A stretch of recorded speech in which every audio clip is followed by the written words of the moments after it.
اعوذ باللہ من الشیطان الرجیم بسم اللہ الرحمن الرحیم قل اطیعوا اللہ واطیعوا الرسول صدق اللہ العلی العظیم۔ درود پاک پڑھے۔ اللہم صلی علی سیدنا شفیعنا حبیبنا مولانا محمد بارک وسلم۔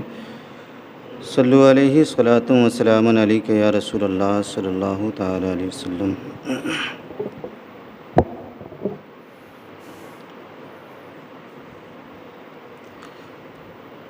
حضرات محترم،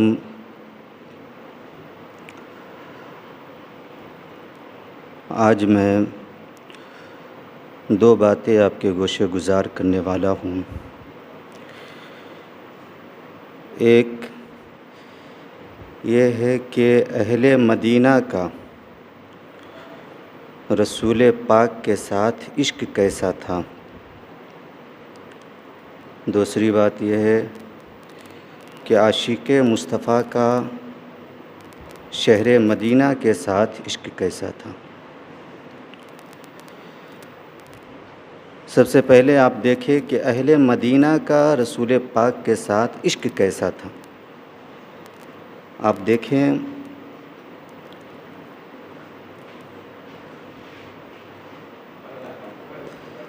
جب اہل مدینہ کو معلوم ہوا کہ رسول کریم علیہ الصلاۃ والتسلیم مدینہ شریف تشریف لا رہے ہیں،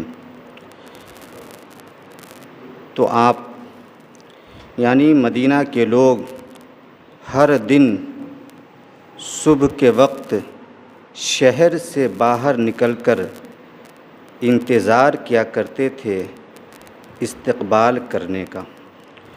حضور آئیں تو ہم سب ان کا استقبال کریں۔ روزانہ کا یہ معمول ہو چکا تھا کہ ہر روز ہر دن صبح کے وقت اہل مدینہ کے لوگ شہر سے باہر جا کر حضور کے آنے کا انتظار کیا کرتے تھے۔ پھر جب دھوپ تیز ہو جایا کرتی تھی تو اپنے گھروں کو لوٹ جایا کرتے تھے۔ ایک دن ایسا ہی انتظار کر کے لوٹے تھے کہ ایک یہودی اپنے قلعے کی چھت سے دیکھتا ہے کہ تاجدار دو عالم صلی اللہ علیہ وسلم مدینہ شریف کے قریب پہنچ چکے ہیں۔ تو وہ اپنے قلعے سے ہی آواز دیتا ہے، وہ اہل مدینہ سنو، جس ہستی کا انتظار تم ہر روز شہر سے باہر جا کر کیا کرتے تھے، آج وہ تاجدار مدینہ، آج وہ تاجدار دو عالم تشریف لا چکے ہیں۔ سبحان اللہ، تشریف لا چکے ہیں۔ جب اتنا سنتے ہیں مدینہ کے لوگ تو خوشی میں مچلنے لگتے ہیں۔ سب استقبال کے لیے اپنے اپنے گھروں سے نکلتے ہیں اور اس زور کا نعرہ لگاتے ہیں، اس زور کا نعرہ لگاتے ہیں کہ پورا شہر اس نعرے کی آواز سے گونج اٹھتا ہے۔ عشق رسول دیکھیں مدینہ کے لوگوں کے سینے میں کیسا تھا۔ سب کی یہ خواہش تھی کہ حضور ہمارے گھر تشریف لائیں، حضور ہمارے گھر قیام فرمائیں۔ جب لوگوں نے اپنی اپنی خواہشوں کا اظہار کرنا شروع کیا تو پیغمبر اسلام نے ارشاد فرمایا کہ آپ سب خاموش ہو جائیں۔ خدا کو جہاں منظور ہوگا میری اونٹنی اسی جگہ پر جا کر بیٹھ جائے گی، اور جس جگہ پر میری اونٹنی بیٹھے گی میں اسی گھر میں قیام کروں گا۔ سبحان اللہ۔ اب اونٹنی دیکھیے جا کر جہاں بیٹھتی ہے وہاں حضرت ابو ایوب انصاری رضی اللہ تعالی عنہ کا گھر رہتا ہے، یعنی حضور کی اونٹنی حضرت ابو ایوب انصاری رضی اللہ تعالی عنہ کے گھر کے پاس جا کر بیٹھتی ہے۔ حضور حضرت ابو ایوب انصاری رضی اللہ تعالی عنہ کے گھر ہی قیام فرماتے ہیں۔ تقریباً 7 مہینے تک حضور وہیں قیام فرماتے ہیں۔ حضرت ابو ایوب انصاری رضی اللہ تعالیٰ عنہ کا ادب و احترام دیکھیے، رسول پاک سے کیسی عقیدت و محبت تھی وہ دیکھے۔ حضرت ابو ایوب انصاری رضی اللہ تعالیٰ عنہ اوپر رہنے لگے، حضور کے کہنے کے مطابق اوپر والے مکان میں رہنے لگے، حضور نیچے۔ ایک مرتبہ ٹھنڈی کے موسم میں جو پانی کا گھڑا تھا وہ ٹوٹ گیا اور پانی پھیلنے لگا۔ عشق دیکھیے کیسا تھا حضرت ابو ایوب انصاری رضی اللہ تعالی عنہ کے سینے میں رسول پاک کا۔ پانی پھیلنے لگا، دل میں یہ وسوسہ پیدا ہوا کہ اگر پانی نیچے جاتا ہے تو حضور کو اس سے بڑی تکلیف ہوگی۔ آپ کے گھر میں ایک ہی لحاف تھا، آپ نے اس لحاف میں، اس کمبل میں اس پورے پانی کو جمع کر لیا۔ ٹھنڈی کا موسم تھا، ساری رات ایسا ہی ٹھنڈے میں آپ نے گزار دیا۔ جو ایک کمبل تھا اس کمبل میں پانی کو جذب کر لیا، اکٹھا کر لیا۔ یعنی حضرت ابو ایوب انصاری رضی اللہ تعالی عنہ نے اپنے آپ کو ٹھنڈا میں رہنا تو گوارا کیا، لیکن اس پانی سے حضور کو کوئی تکلیف پہنچے اسے انہوں نے گوارا نہ کیا، گوارا نہ کیا۔ حضرت ابو ایوب انصاری رضی اللہ تعالیٰ عنہ حضور کو کھانا کھلاتے تھے، اور جو کھانا بچتا تھا بطور تبرک حضرت ابو ایوب اور ان کی اہلیہ اس کھانے کو کھاتی تھی۔ عقیدت ایسی تھی کہ جہاں سے حضور شروعات کرتے تھے یا جہاں کھانے میں حضور کی انگلیوں کے نشان پاتے تھے وہیں سے یہ دونوں بچے ہوئے کھانے کو کھانا شروع کرتے تھے۔ سبحان اللہ۔ حضرت عبداللہ بن سلام رضی اللہ تعالیٰ عنہ یہ مدینہ کے یہودیوں کے بڑے عالم تھے۔ یہ خود کہتے ہیں کہ جب حضور مدینہ تشریف لائے تو سب لوگ ان کی زیارت کو گئے، تو میں بھی ان کی زیارت کو گیا۔ یہودیوں کے بڑے عالم ہیں حضرت عبداللہ بن سلام رضی اللہ تعالیٰ عنہ، یہ کہتے ہیں میں بھی حضور کی زیارت کو گیا، تو جیسے ہی میری نظر حضور کے چہرے پر پڑی میرے دل نے مجھے جھنجھوڑ کر کہا کہ یہ ایسا چمکیلا چہرہ ہے جو یہ ثابت کرتا ہے کہ یہ جھوٹا نہیں ہو سکتا۔ سبحان اللہ۔ ایسا چہرہ جس کا ہو وہ جھوٹا آدمی نہیں ہو سکتا۔ وہ کہتے ہیں حضرت عبداللہ بن سلام کہتے ہیں کہ اس کے بعد حضور نے تقریر فرمائی جس میں 4 بولی حضور نے فرمائی۔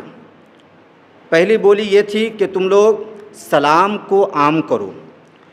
دوسری بات یہ تھی کہ تم لوگ بھوکوں کو کھانا کھلایا کرو۔ تیسری بات یہ تھی کہ تم لوگ رشتہ داروں کے ساتھ صلہ رحمی کیا کرو۔ چوتھی بولی یہ تھی کہ تم لوگ راتوں کو جاگ کر عبادت کیا کرو۔ حضرت عبداللہ بن سلام کہتے ہیں کہ حضور کے چہرے کی زیارت اور یہ 4 بولی، حضور کے چہرے کی زیارت اور یہ 4 بولی مجھے اس طرح متاثر کی کہ میرے دل کی دنیا ہی بدل گئی اور میں کلمہ پڑھ کر دامن اسلام کو تھام لیا۔ سبحان۔ تو حضور سے، حضور کے چاہنے والے اس طرح عقیدت و محبت کیا کرتے تھے کہ زمین و جائیداد، ساز و سامان سب حضور کے قدموں پر نچھاور کر دیا کرتے تھے، یہاں تک کہ اپنی گردن بھی حضور کے حکم پر کٹانے کو تیار رہا کرتے تھے۔ سبحان اللہ۔ آپ دیکھیں مدینہ شریف میں جب حضور تشریف لے گئے تو اس وقت جماعت کے ساتھ نماز پڑھنے کے لیے کوئی ایسی جگہ نہیں تھی جہاں جماعت کے ساتھ نماز پڑھی جائے۔ تو حضور کے حجرے کے بغل میں جو جگہ تھی وہ ایک باغ تھا۔ حضور نے فرمایا کہ اسے خرید کر یہیں پر مسجد تعمیر فرما دیتے ہیں۔ عشق دیکھیے اہل مدینہ کا۔ جب حضور نے خریدنے کی بات کی تو اسے بلایا گیا۔ جن 2 یتیم بچوں کا باغ تھا انہیں بلایا گیا، سب لوگ جمع تھے۔ حضور نے فرمایا کہ قیمت لے کر یہ زمین دے دو، اس میں مسجد تعمیر کی جائے گی۔ تو ان بچوں نے بھی کہا اور سارے لوگوں نے کہا یا رسول اللہ آپ سے پیسہ لے کر ہم زمین دیں گے؟ سبحان اللہ، آپ سے پیسہ لے کر زمین دیں گے مسجد بنانے کے لیے؟ یا رسول اللہ ہم یوں ہی دینے کو تیار ہیں، آپ قبول فرما لیجئے۔ سبحان اللہ، یہ عشق رسول تھا اہل مدینہ کا کہ اپنے نبی کی ذات پر زمین و جائیداد بھی قربان کرنے کو ہمیشہ تیار رہا کرتے تھے، یہاں تک کہ اپنی جان بھی اپنی ہتھیلی میں لے کر تیار رہا کرتے تھے۔ سبحان اللہ۔ لیکن حضور نے چونکہ یتیموں کی زمین تھی، حضور نے مال دے کر خریدا۔ بتانا مقصد یہ ہے کہ جب ہم رسول سے محبت کرتے ہیں تو اپنی چیزوں کی پرواہ نہ کیا کرے، راہ خدا میں اپنی پیاری پیاری چیزوں کو قربان کیا کرے۔ اگر ہم صحابہ کے چاہنے والے ہیں تو ان سے سبق سیکھے، اگر گردن نہیں دے سکتے ہیں تو کم سے کم اپنا مال تو دے سکتے ہیں۔ ایسا عشق کرے رسول سے کہ رسول بھی راضی ہو جائے اور اللہ بھی راضی ہو جائے۔ سبحان اللہ۔ اہل مدینہ حضور سے بے انتہا محبت کیا کرتے تھے۔ اب دیکھیں آپ، مدینہ سے بھی عاشق مصطفیٰ، شہر مدینہ سے بھی عاشق مصطفیٰ بے انتہا محبت کیا کرتے تھے۔ حضرت امام مالک رحمۃ اللہ علیہ کو آپ دیکھیں، 4 اماموں میں سے ایک امام ہیں۔ سب سے پہلے حضرت امام اعظم ابو حنیفہ پیدا کیے گئے، اس کے بعد حضرت امام مالک رحمۃ اللہ علیہ کی پیدائش ہوئی، اس کے بعد حضرت امام شافعی رحمۃ اللہ علیہ، پھر امام احمد بن حنبل رحمۃ اللہ علیہ کی پیدائش ہوئی۔ حضرت امام مالک رحمۃ اللہ علیہ کے پاس حضرت امام شافعی رحمۃ اللہ علیہ نے تعلیم حاصل کی ہے۔ حضرت امام مالک رحمۃ اللہ علیہ مدینہ شریف میں پیدا ہوئے، اپنی زندگی کا زیادہ تر حصہ شہر مدینہ میں گزارا، اس کے باوجود بھی آپ مدینہ شریف سے اس طرح محبت فرما رہے ہیں، شہر مدینہ کا اس طرح ادب و احترام کر رہے ہیں کہ آپ پوری زندگی شہر مدینہ میں چپل پہن کر یا جوتا پہن کر نہیں چلے، بلکہ جب بھی چلے تو آپ ننگے پاؤں شہر مدینہ میں چلے ہیں۔ سبحان اللہ، ایسا ادب و احترام حضرت امام مالک رحمۃ اللہ علیہ نے شہر مدینہ کا کیا ہے کہ پوری زندگی آپ مدینہ شریف میں ننگے پاؤں چلتے رہے، پاؤں میں کبھی جوتا نہیں پہنا آپ نے، اور جب مدینہ کی گلیوں سے آپ گزرا کرتے تھے تو آپ کے اندر ایسا خوف پیدا ہو جایا کرتا تھا کہ آپ مدینہ کی دیواروں سے سٹ کر چلا کرتے تھے، اس بات کا خیال رکھتے ہوئے کہ کہیں ایسا نہ ہو کہ میرے پاؤں اس جگہ پر پڑ جائے جہاں حضور کے نالین مبارک پڑے ہو۔ سبحان اللہ، جہاں حضور کے نالین پڑے ہو، کہیں غلطی سے میرے پاؤں اس جگہ پر نہ پڑ جائے۔ کیسا احترام حضرت امام مالک رحمۃ اللہ علیہ کے سینے میں شہر مدینہ کا تھا، وہ صرف اور صرف رسول پاک کی وجہ سے۔ آپ دیکھیں، آپ کے پاس بہترین سواری تھی، بہترین گھوڑے آپ کے پاس تھے، لیکن ادب کرتے ہوئے، مدینہ شریف کا احترام کرتے ہوئے آپ کبھی بھی مدینہ کی گلیوں میں اپنی سواری پر بیٹھ کر سفر نہیں کیے، یہاں تک کہ جب مدینہ کے حدود سے باہر آپ نکل جایا کرتے تھے تب آپ اپنی سواری پر بیٹھا کرتے تھے۔ مدینہ کے حدود میں کبھی بھی آپ نہ چپل پہن کر چلے، نہ جوتا پہن کر چلے، اور نہ سواری پر بیٹھ کر سفر کیے۔ ایسا ادب و احترام آپ کے سینے میں شہر مدینہ کا تھا، اور آپ کم کھایا کرتے تھے، چونکہ آپ رفع حاجت کے لیے مدینہ کے حدود سے باہر تشریف لے جایا کرتے تھے۔ سبحان اللہ، زیادہ نہیں کھایا کرتے تھے، رہتے تھے مدینہ شریف میں، لیکن آپ حاجت اصلیہ کو بھی مدینہ شریف کے احاطے میں حدود میں جانا پسند نہیں فرمایا کرتے تھے۔ رہتے تھے مدینہ شریف میں، مکان تھا مدینہ شریف میں، لیکن اس کے باوجود بھی آپ رفع حاجت کے لیے، حاجت اصلیہ سے فارغ ہونے کے لیے مدینہ شریف کے حدود سے باہر تشریف لے جایا کرتے تھے۔ ایسا ادب و احترام آپ مدینہ شریف کا کیا کرتے تھے، اور روضہ مصطفیٰ کا بھی اس سے بڑھ کر ادب و احترام۔ جب مدینہ کی گلیوں کا اس طرح آپ ادب و احترام کیا کرتے تھے تو پھر روضہ مصطفیٰ کی کیا بات ہے۔ روضہ مصطفیٰ کا ادب و احترام آپ کس طرح کرتے رہے ہوں گے، آپ اس بات سے اندازہ لگا سکتے ہیں کہ خلیفہ منصور حضرت ہارون رشید کو آپ نے مسجد نبوی میں ٹوک دیا، ڈانٹ دیا کہ او بادشاہ، یہ کسی اور کا دربار نہیں ہے، یہ تاجدار دو عالم کا دربار ہے، یہاں زور سے بولنا بھی بے ادبی ہے۔ سبحان اللہ، زور سے بولنا بھی بے ادبی ہے۔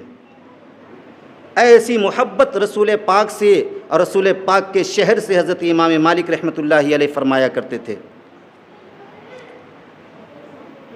ایک مرتبہ آپ سفر میں جا رہے تھے، آپ کے ایک ساتھی نے حدیث سے پوچھ دی، تو آپ نے اس ساتھی کو 20 چھری مارا۔ کہا، چلتے پھرتے حضور کی حدیث مجھ سے پوچھتے ہو؟ یہ ادب کے خلاف ہے۔ سبحان اللہ، چلتے پھرتے میں حضور کی حدیث تجھے بتاؤں گا، یہ ادب کے خلاف ہے۔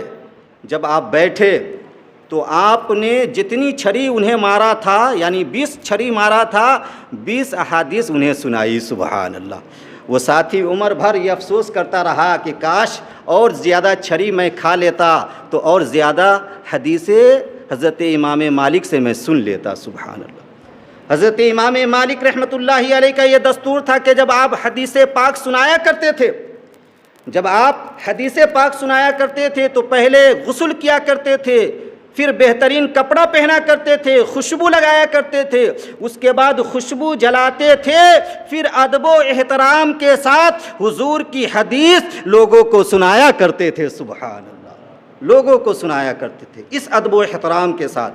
ایک مرتبہ آپ حضور کی حدیث بیان فرما رہے تھے اور آپ کے چہرے کا رنگ بار بار متغیر ہو رہا تھا۔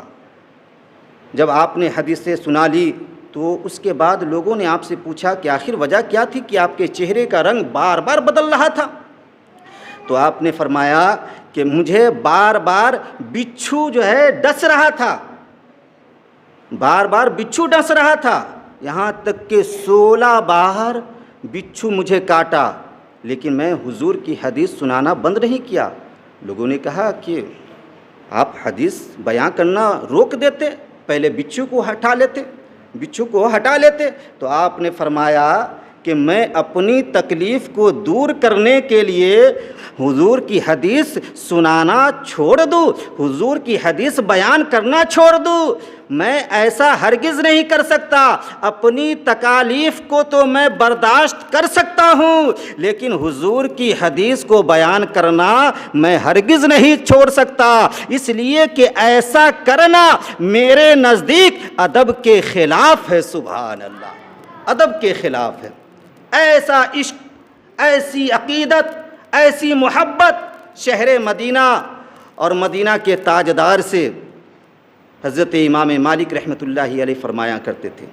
حضرت علامہ جامی رحمۃ اللہ علیہ کو دیکھے، آپ نے کچھ اشعار لکھا اور یہ ارادہ کیا کہ پہلے جاتا ہوں بیت اللہ شریف کی زیارت کروں گا، یعنی کعبے کا حج کروں گا، اور اس کے بعد حضور کے روضے پر پہنچ کر اس شعر کو پڑھوں گا۔ آپ گئے، بیت اللہ شریف کی زیارت کیے، کعبے کا حج کیے، اور اس کے بعد آپ مدینہ شریف جانے والے تھے، حضور کے روضے پر جانے والے تھے کہ امیر مکہ کو خواب میں حضور نے زیارت بخشی اور ارشاد فرمایا کہ جامی کو میرے روضے پر نہ آنے دو، جامی کو میرے روضے پر نہ آنے دو۔ تو امیر مکہ نے حضرت علامہ جامی رحمۃ اللہ علیہ کو مدینہ شریف جانے سے روک دیا، لیکن حضرت علامہ جامی رحمۃ اللہ علیہ کے سینے میں عشق رسول کا طوفان ایسا برپا تھا، آپ کی ایسی کیفیت تھی کہ آپ کا دل کہہ رہا تھا کہ میں بیت اللہ کا حج کر لیا اور روضہ مصطفیٰ کی زیارت نہ کروں، ایسا ہرگز نہیں ہو سکتا۔ تو آپ نے بھیڑوں کے ریور میں اس کی کھال کو اوڑھ کر چلنا شروع کیا، بھیڑوں کے ریور میں اس کی کھال کو اوڑھ کر چلنا شروع کیا۔ مدینہ شریف میں داخل ہونے والے تھے، پھر حضور نے امیر مکہ کو زیارت بخشی خواب میں اور کہا کہ جامی مدینہ شریف میں داخل ہونے والا ہے، لہٰذا اسے روکو۔ امیر مکہ نے فوراً اپنے سپاہیوں کو بھیجا اور وہ علامہ جامی کو پکڑ کر لے آئے۔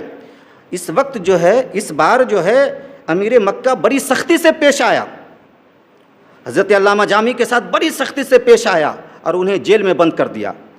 جب جیل میں بند کر دیا، بڑی سختی سے پیش آیا امیر مکہ، تو تیسری دفعہ حضور نے خواب میں امیر مکہ کو اپنی زیارت بخشی اور ارشاد فرمایا، سنو، جامی کوئی مجرم نہیں ہے، کوئی مجرم نہیں ہے، لہٰذا تم ان کے ساتھ سختی مت کرو۔ تو امیر مکہ نے عرض کیا، یا رسول اللہ، جب وہ مجرم نہیں ہے تو پھر اپنے روضے پر جانے سے انہیں بار بار آپ منع کیوں کر رہے ہیں، میرے ذریعے رکوا کیوں رہے ہیں؟ تو آقا علیہ الصلوۃ والتسلیم نے ارشاد فرمایا کہ سنو، جامی نے کچھ اشعار لکھے ہیں اور وہ میری قبر پر پہنچ کر پڑھنا چاہتے ہیں، اگر وہ میری قبر پر آ گیا اور وہ اشعار پڑھ دیے تو مجھے اپنی قبر سے نکل کر ان سے مصافحہ کرنا ہوگا، اس لیے میں بار بار روک رہا ہوں۔ سبحان اللہ، کیسا عشق تھا علامہ جامی کا کہ حضور فرما رہے ہیں کہ اگر وہ میری قبر پر آ گئے اور وہ اشعار پڑھ دیے تو مجھے اپنی قبر سے نکل کر ان سے مصافحہ کرنا پڑے گا، اس لیے میں بار بار انہیں منع کروا رہا ہوں۔ وہ مجرم نہیں ہے۔ کہنے کا مطلب و مقصد یہ ہے کہ اللہ کے نیک بندوں نے مدینہ شریف سے بھی بے انتہا محبت کیا ہے اور مدینے کے تاجدار سے بھی بے انتہا محبت کیا ہے، لہٰذا ہم سب نبی کے چاہنے والے ہیں، نبی کی اتباع کرے اور راہ خدا میں اپنی پیاری چیزوں کو قربان کرے۔ اگر ایسا کریں گے تو یقیناً ہم جنت کے حقدار بن جائیں گے۔ وآخر دعوانا ان الحمد للہ رب العالمین۔ السلام علیکم۔